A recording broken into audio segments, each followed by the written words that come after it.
اور اللہ کا نظام بڑا عجیب ہے میرے محترم دوستوں. ہمیشہ ادنا چیز اعلیٰ پر قربان ہوگا. اب دیکھیں زمین کے اندر نمکیات قربان ہو جاتے ہیں نباتات. یہ نمکیات کی قربانی ہے جو زمین سے پھل اگتے ہیں, پھول اگتے ہیں, سبزے اگتے ہیں, سبزیاں اگتے ہیں, گلے اگتے ہیں. آپ کے کیا خیال ہے آپ کے دسترخوان میں جو روٹی آ رہی گندم سے بن کر, یہ گندم کہاں سے آ رہا ہے؟ یہ چاول کہاں سے آ رہے ہیں؟ یہ سبزیاں کہاں سے آ رہے ہیں؟ یہ جتنے ہماری کھانے پینے کی چیزیں ہیں, جانور کی کھانے کی چیزیں کہاں سے آ رہے ہیں؟ زمین سے آ رہے ہیں. یہ ایسے نہیں آ رہے, اس کے لیے نمکیات قربان ہو رہے ہیں. پانی کے اندر جو پانی ہے, اس کی ذرات ہے, اور وہ جتنی بھی نمکیات ہیں وہ قربان ہو جاتے ہیں نباتات پر. پھر زمین سے سبزہ ہوگا, ہمارے کھانے پینے کی چیزیں ہوگا. پھر میرے محترم دوستوں, اکثر یہ سبزہ یہ بھی قربان ہو جاتا ہے جانوروں. جتنے جانور ہیں ہمارے لیے حلال کھانے پینے کے اللہ نے حلال کیے, ان سب کے لیے پھر یہ سبزہ قربانی دیتی ہے. کہیں گھاس کی شکل میں, کہیں بھوسے کی شکل میں, مختلف شکلیں ہیں جانوروں کی کھانے کی چیزیں زمین سے اٹھتے ہیں. یہ سب قربان ہو جاتے ہیں جانوروں. پھر یہ جانور آگے قربانی دیتی ہے ہماری. کوئی اپنا گوشت مہیا کرتے ہیں, کوئی سواری مہیا کرتے ہیں, کوئی ہمارے ذوق کی تسکین کے لیے پنجروں میں بندر بھی بند ہو رہے ہیں. جنگل کی چلنے والی چیزیں, شیر بھی ہمارے ذوق کی تسکین کے لیے پنجروں میں بند ہو رہے ہیں. اپنی طاقت کو جانتا ہے, لیکن صرف یہ کہ اللہ کے حکم کے سامنے کہ اس انسان کو اس کے ذوق کو تسکین کو, تو اکثر قربان ہو جاتے ہیں ہم سب کے لیے. پھر یہ انسان ایسا نہیں ہے, افحسبتم انما خلقناکم عبثا, اے انسانوں اللہ فرماتا کیا خیال ہے تمہارا, ہم نے تمہیں عبث پیدا کیا ہے, کوئی مقصد نہیں ہے تمہاری زندگی کا, بس تم بھی اپنے آپ کو حیوان سمجھنے لگو.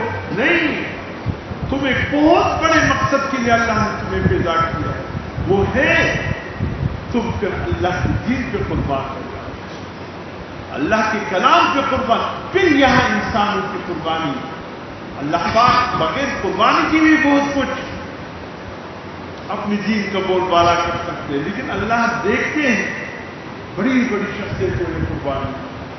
کہاں حضرت عمر فاروق رضی اللہ عنہ, کہاں حضرت عثمان بن عفان, کہاں حضرت علی رضی اللہ عنہ, کہاں حضرت حسن, کہاں حضرت حسین, کہاں عمر بن جموع, کہاں حضرت عبداللہ بن جہش. اللہ, احد کی تاریخ پڑھے, بدر کی تاریخ پڑھے. احد میں جب جانے لگے کیا جذبے تھے ماؤں کے, کیا جذبے تھے ماؤں کے. معصوم بچوں کو لے کر حضرت کے پاس آیا, طرف لے کر آیا, اکثر ان کو بھی اپنے ساتھ لے آیا. حد ہو گئی ایک ماں دو سال کے معصوم بچے کو لے کر آئی, یا پورے 2 سال بال دودھ پیتا بچہ تھا. اس ماں نے دودھ سے علیحدہ کر کے بچے کو حضور کے ساتھ پیش کیا, یا مثلاً اس بچے کو بھی احد میں اپنے ساتھ لے جائے گی.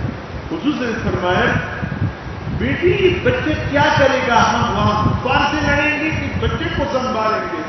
کہا نہیں, میں اکثر آپ کو تکلیف دینا نہیں چاہتی, بس اتنے کیجیے کہ جب دشمن کا کوئی تیر خدا نہ کرے آپ کی طرف آئے, آپ ڈال کو آگے مت کیجیے, میرے بچے کو آگے کیجیے, تاکہ وہ تلوار کے زد میرے بچے پر پڑے, آپ سلامت رہیں, تاکہ اس تیر کا نشانہ میرا بچہ بنے, آپ سلامت رہیں.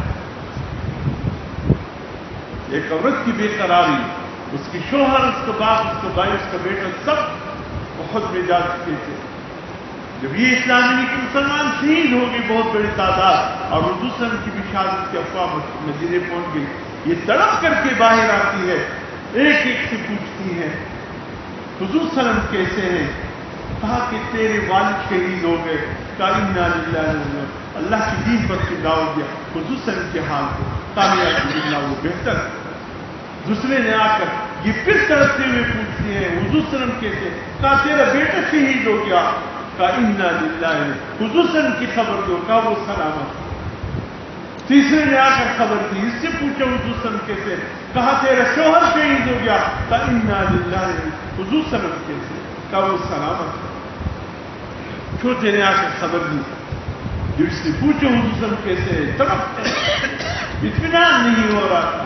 اس نے آ کر کہا تمہارے بھائی بھی شہید ہو گئے۔ کہا انا للہ۔ یہ شہادت آسان ہے اگر حضور صلی اللہ علیہ وسلم کا کیا دس، یہ دین یوں نہیں پہنچا۔ اعلیٰ شخصیتوں نے اس کے لیے قربانی دی، عظمت والی شخصیتوں نے اس کے لیے قربانی، تب جا کر یہ دی۔ حضرت سیدنا حسین رضی اللہ عنہ کی خانہ بہت بڑی قربانی ہے، بہت بڑی قربانی سے، لیکن حضور فرماتے من ضرب الحدود وشق الجيوب ودعا بدعوى الجاهلية فليس منا۔ جو مصیبت کے وقت اپنے چہرے کو نوچے، اپنے سینے کو پھوٹے اور اپنی گریوانوں کو پاڑے، حضور فرماتے یہ میری امت میں سے۔ ہمیں صبر کی تلقین ہے بہت۔